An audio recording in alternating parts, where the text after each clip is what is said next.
Jadi kita sebenarnya mau ngadap sama pimpinan supaya tidak ada terjadi seperti ini. Maksud dan tujuan kita kedatang ke sini untuk menyikapi ini. Apakah udah ada penyelesaian di belakang ini? Perusahaan sudah menyanggupi tuntutan-tuntutan yang ada, sudah menyanggupi. Cuma kita maklumi mungkin bertahap. Dan tadi juga Pak Bupati sudah melakukan perjalanan untuk koordinasi ke pihak manajemen di pusat Jakarta. Dan tiap perusahaan sudah menyanggupi tuntutan-tuntutan yang ada, namun kita tidak tahu persis apa yang terjadi ya, sehingga harus terjadi insiden yang kita sayangkan. Saya kira dalam suasana seperti ini hendaknya kebijakan pembatasan dari lalu lintas manusia yang menjadi kerawanan penularan harus dihentikan dulu. Ya. Tapi katanya itu menyerap ribuan tenaga kerja lokal gitu Pak. Kalau itu dilakukan tentu harus ada akuntabilitas bukti ya, yang nyata berapa yang terserap lalu bisa dijelaskan ke publik sehingga tidak terjadi kesalahpahaman, lalu yang penting antisipasi tidak ada penularan apapun. Kami mengundang RDP, instansi terkait baik Menkumham, Imigrasi, Ketenagakerjaan maupun perusahaan bersangkutan untuk melihat permasalahan-permasalahan yang di dalam.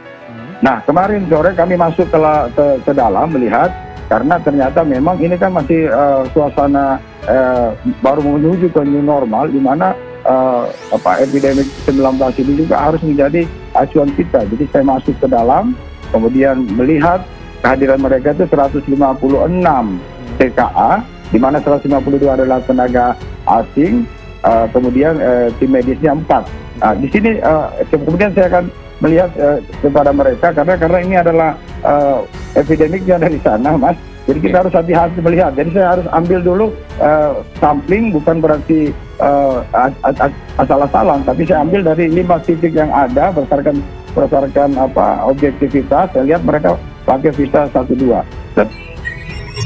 Kalau penyebab kemarin itu masalah tuntutan hak karyawan di sini, tetapi mungkin tuntutannya, balasan tuntutan karyawan itu tidak sesuai dengan karyawan harapkan. DPR akan kunjungi Morowali Utara, gali informasi terkait kerusuhan yang tewaskan 2 pekerja smelter. Anggota Komisi 3 DPR RI, Johan Budi SP menyampaikan pihaknya akan mengunjungi Kabupaten Morowali Utara, Sulawesi Tengah untuk menggali informasi terkait dengan peristiwa kerusuhan di PT Gun Buser Nikel Industri beberapa waktu lalu. Kami harus datang ke sana yang kemudian kami bisa menggali informasi lebih dalam dan sesuai dengan fakta yang ada di sana. Fakta di Morowali Utara, ujar Johan kepada wartawan di Kompleks Parlemen Jakarta pada Selasa. Hal tersebut lanjut dia diputuskan dalam rapat internal yang diselenggarakan oleh Komisi 3 DPR di Jakarta Senin 16 Januari. Selain menggali informasi terkait dengan kerusuhan itu, Komisi 3 juga akan memastikan secara langsung persoalan yang sebenarnya terjadi dari beragam versi yang ada. Berikutnya, mereka juga akan melihat ke bagaimana Polri menangani peristiwa tersebut.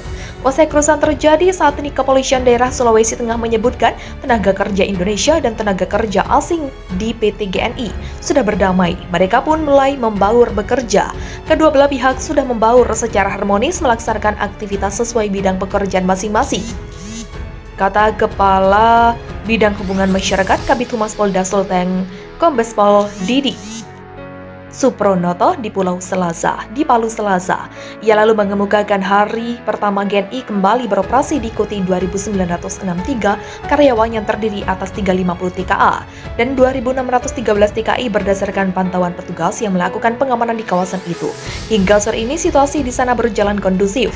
Selain itu sebanyak 709 personel dari unsur TNI dan Polri juga tetap disiagakan guna memberikan jaminan keamanan dan keselamatan karyawan. Petugas ditempatkan di sejumlah titik di antaranya pintu masuk perusahaan ke beberapa pos, mes, karyawan TKA, dan kantor PT GNI, serta beberapa pos yang dibangun dalam kawasan perusahaan, ujar Didi.